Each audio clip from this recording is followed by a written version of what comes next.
শুধু এশিয়া না, আমরা বিশ্ব মঞ্চে বাংলাদেশকে নিয়ে যেতে চাই।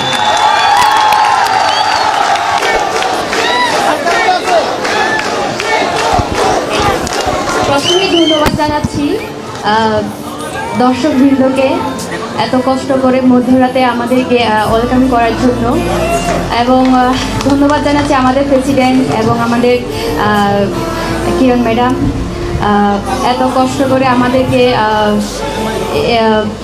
এত সুন্দর করে স্বাগতম এবং সংবর্ধনা দেওয়ার জন্য। আমি বিশেষ করে ধন্যবাদ জানাবো আমাদের প্রেসিডেন্টকে, আমাদের যা সুযোগ সুবিধা লাগে উনি আমাদেরকে ওভাবেই দিচ্ছেন এবং ভবিষ্যতেও দিয়ে যাবেন। আজকে যে পর্যায়ে আমরা আসছি এটা হচ্ছে একটা ছিল টিম ওয়ার্ক। ফুটবল খেলা কোনো ইন্ডিভিজুয়াল খেলা না।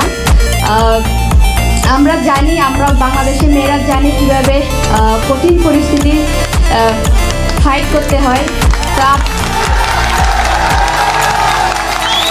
আপনারা আমাদের উপর বিশ্বাস রাখবেন, আমরা আপনাদেরকে নিরাশ করব না। আমরা শুধু এশিয়া না, আমরা বিশ্ব মঞ্চে বাংলাদেশকে নিয়ে যেতে চাই। মায়ানমারের সাথে জেতার পরে আমার ফেসবুকে লিখেছিলাম যে এই মুহূর্তে আমার সবচেয়ে ফেভারিট বিডি অ্যাথলিট হচ্ছে ঋতুপর্ণা চাকমা।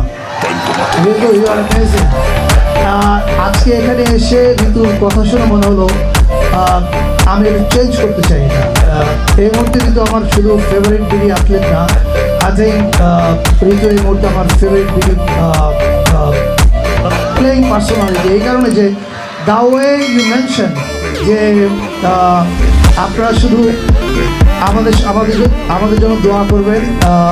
আমরা আপনি একটা কথা বলেছেন যে আপনি আমাদের উপর বিশ্বাস রাখবেন। বাংলাদেশের মেয়েরা জানে কি করে প্রতিকূল পরিস্থিতিতে দৌড়াতে হয়। This is amazing. I mean this really speaks a volume of who you are and what you guys are made of. Bangladesh is proud to have you. Amazing. And lastly আমি একটা কথা বলতে চাই, সাব্বির যেরকম আমাকে ফুটবল অ্যানালিস্ট বানালো, ফলে আমাকে I really have to say something. One thing really Impress me. মানে আমরা জানি যে পায়ে যখন বল থাকে তখন ফুটবল খেলাটা ভেরি ইজি, কিন্তু যখন পায়ে বল থাকে না তখন ওই ফুটবলার কী করে, এটা হচ্ছে সবচেয়ে গুরুত্বপূর্ণ। আমি লাস্ট খেলাটা দেখার সময় যে খেলা দেখেছি মায়ানমারের, আমি দেখেছি এর আগেও আমি ওদের খেলা দেখেছি। আর এখনকার খেলার মধ্যে পার্থক্য হচ্ছে ওদের পায়ে যখন বল থাকে না ওরা পজিশনটা তখন কীভাবে নিচ্ছে। This is amazing. I mean, you guys are amazing. Just keep rocking. Thank you. খুবই ভালো লাগতেছে, এই মোমেন্টটা কখনো ভোলার মতো না। সকলে আমাদের জন্য দোয়া করবেন, আমরা যেন আরো ভালো কিছু করতে পারি। আমরা 18 কোটি মানুষ, এটা একটা বড় টিম।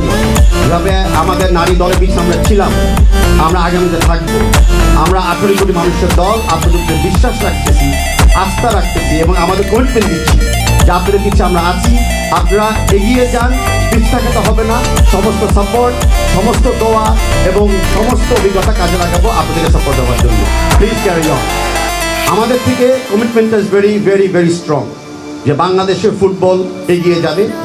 আমাদের নারী দলের জন্য আজকে পুরা পৃথিবী বাংলাদেশকে আরেক রূপে চিহ্নিত করছে। আমরা আগে আর ওই বন্যা দোস্তর দেশ নয়, আমরা এখন একটা ফুটবলিং নেশন।